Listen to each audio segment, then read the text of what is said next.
Look, Marcus, this is obviously where a lot of it all started for you. Superstar now, doing the business for Man United, but what does it feel like when you come back here? The main message I always get from revisiting old places, old houses, old schools is just remembering who you are and where you come from. And obviously I have a lot of friends from around this area, and we used to come here pretty much daily. You know, we'd be here for hours, so to come back here, it gives you them good memories, but at the same time, it puts it into place, you know, remember where you're from. I mean, what was your routine? You said you was here kind of daily. What would that routine look like? I mean, this is familiar to me. Obviously, I'd be doing something similar, but what was your routine? So if we're in holidays, then we'd pretty much be here from when everyone wakes up until we used to go to shops around the corner. So we didn't used to go home for dinner or nothing. We used to get told off a few times as well. But so that was just literally in the holidays all day. When we had school, like 4 o'clock until it went dark, we'd be here and just messing about, you know, just doing whatever we could do. If we didn't have netting, we used to play different games where you had to hit the post to score a goal. So yeah, we just used to basically come here and just work with what we had. Would you ever come on here maybe on your own even, just to practice? All the time. Obviously I have 2 older brothers and we used to ride up on the bikes because I live about 5-10 minutes from this field. So we used to ride up on the bikes and they'd be with a load of their mates, like playing big, like 11-a-side basically.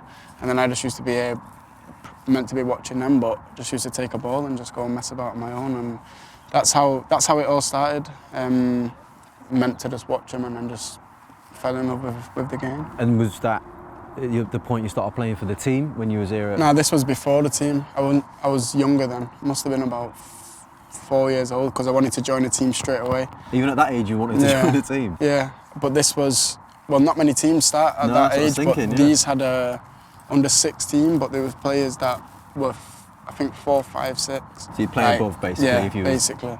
Like there's a player at United now called Roshan, who's a year below me, but because of the structure that they had in place here, we could play together. And then it happened that he's just left the club now. So we've been together since we was this age, all the way until we was in the reserves together. So them type of journeys are what's these type of places hold special value. And I suppose the coaches that you had here, giving up their free time or whatever. Yeah, of course. They must be sitting in a happy place, kind of seeing where you are now. Yeah, I think it's, you know, it gives them a huge sense of pride. This is where a lot of us fell in love with the game, but there's loads of examples from loads of different age groups, and especially at this place, which is all I can speak for, is they must be sitting at home with huge pride because there's 5, 6, 7, 8, 9, 10, maybe more players that they've seen come through and play at the top level. The pictures I was kind of seeing them now, is it set out as you remember, or is it kind of moved around? I think it's a little bit different. Is there a pitch that you know you played on where you scored an unbelievable goal? This far side, but I think we had loads of small pitches. Oh, okay. So we used to do 5-a-side, 6-a-side. Yeah. But I don't think this big goals was here. So they had one main pitch, and then we had like 3 or 4 smaller pitches over that side. But that's where we was, like the younger ones, and then the older ones used to go on the big pitch. You had a smile on your face when I spoke about the goal. Was it a serious goal? That's where it was. So, right foot halfway line, missing stud in my left. Oh yeah. Chip from the halfway. Unbelievable. I love stories like that. I never forget that goal. One of your best ones. Yeah. And your brothers, you said that they played here as well. Yeah. I mean, were they playing at the same time? Sometimes at the same time, but they had different teams, so they used to play on the far pitch all the way down there. In their spare time, we'd still go here anyway. So it was like, this was like a place for everyone, really.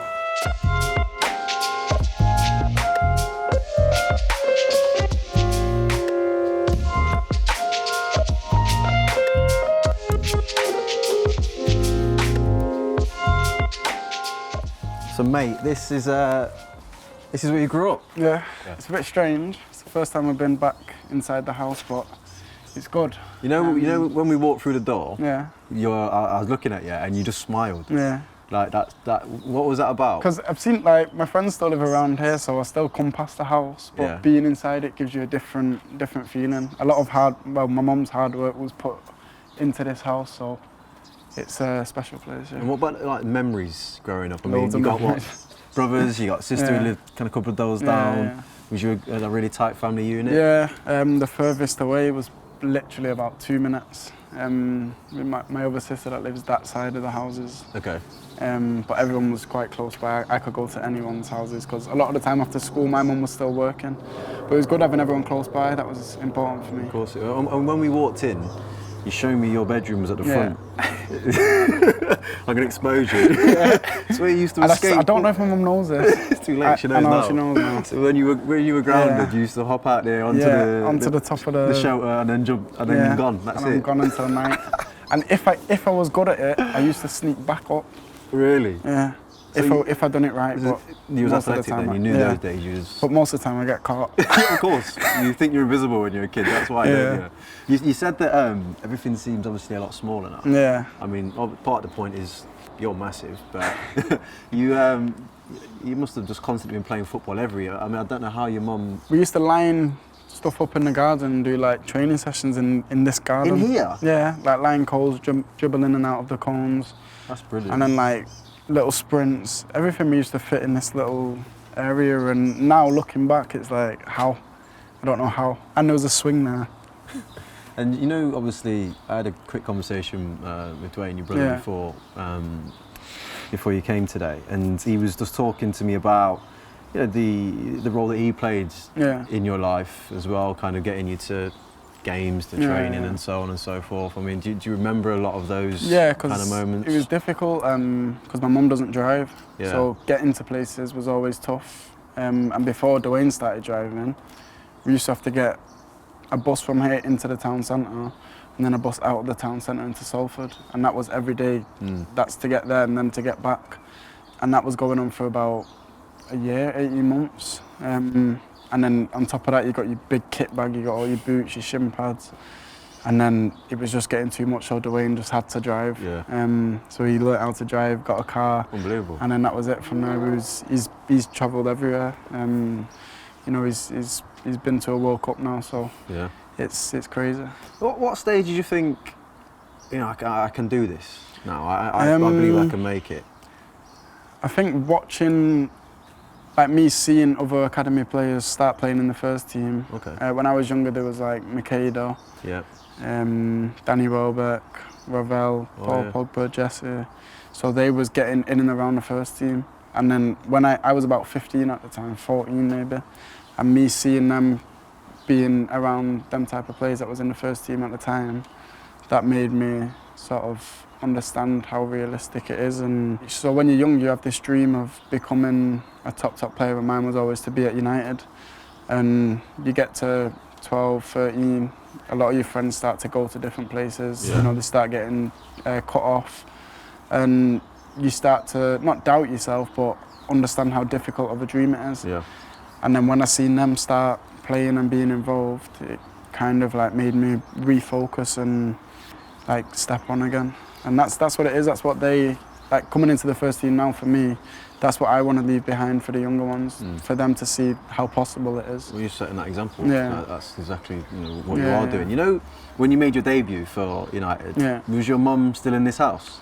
No, she just moved to Sale, which is the other side. But not maybe like 6 months, 7 months. Gotcha. So what I wanted to kind of just get a feeling of as well is, I mean, what it must feel like for you, kind of having walked into this house today, having dribbled around here, training, doing what you're doing, but actually achieved it, gone on and stepped out, within Old Trafford now, and to bring it to the present day, you're the main number 10, and you're leading from the front. What does that feel like now as well? It's a huge feeling inside me, but I think I always try and connect the two. So where I've come from and where I am today, I always want to keep them close by, and I think that's just for me. It's not really for anybody else. It's the way I want to go about things. And so even if I've not, like today we've managed to come to the house, but even if we've not, I might have been at his house or at my other friend's house. You'd be around the area most of the time anyway. And I think it's good for the kids, because a lot of kids here that grow up here, they can feel like they're stuck in an environment where it's difficult for them to make something of it. And you know, I can be that example to them and just show them, because there's a lot of like youth centres and stuff around there, and there's a lot of talented kids around there. So I think it's important for them to see the light, see where they can get to, and if I can be that example to them, then I'd never miss that opportunity.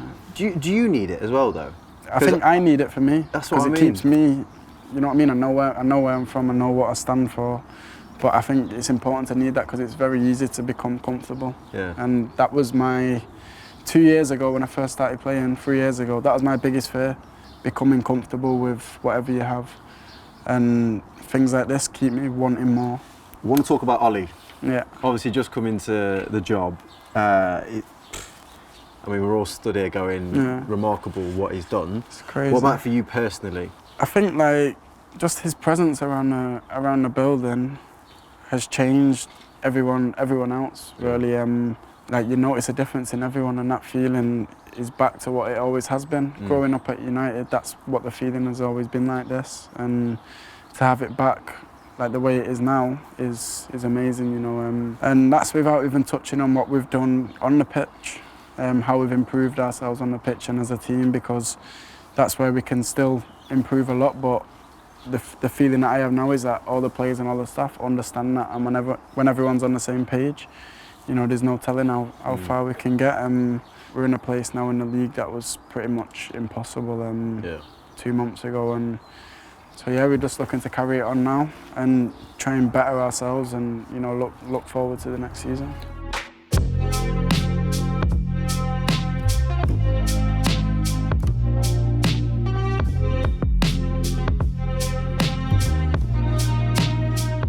Tell you what, Marcus, it's amazing what a fresh suit will do to a man. Nice, yeah? You've been walking different since you walked into your old school. I feel different. It's a new look for you. It's a new look for you. You enjoying it? Yeah. Good. Definitely. So it's been a nostalgic kind of day. You've been, you started it obviously your old football ground. You've been back home, and now you're back at your school. This is, I'm guessing, a hall where you're in trouble, or was you a good boy at school? Good boy. Which one? Good boy? Yeah. Did all your work? Yeah, at this stage, I was a good boy. We'll leave it at a good boy. Yeah. Would you say that goals are at the forefront of your mind? Because obviously you've played left wing, right wing. Sometimes we're accused of not scoring enough. I think sometimes people forget how young you are. But now, they're flying in. I think it's, I feel like how I was before I came into the first team, which was playing in different positions, but with that focus of goals. And I think that's what's happening now, whether I'm on the right, on the left, or down the middle. The focus for me and the focus for the team in terms of attacking is always the same, and it's to get goals and hurt teams as soon as we can, really. And that's how a lot of us feel most comfortable. At first, when he was sort of trying to get me to buy into becoming a centre forward, it was difficult, because the main thing for me is that you don't see much of the ball sometimes. You might get one chance at goal, and you have to take that chance. And it's a different part of your brain to be a striker. It's completely different to the other positions. But I'd say, especially over the last 2 years, that's been at the front of my mind, and I've been trying to channel the way I play into getting goals and assists, which is ultimately which helps the team the most. But like you say, it's difficult when you've been playing on the right, you've been playing on the left.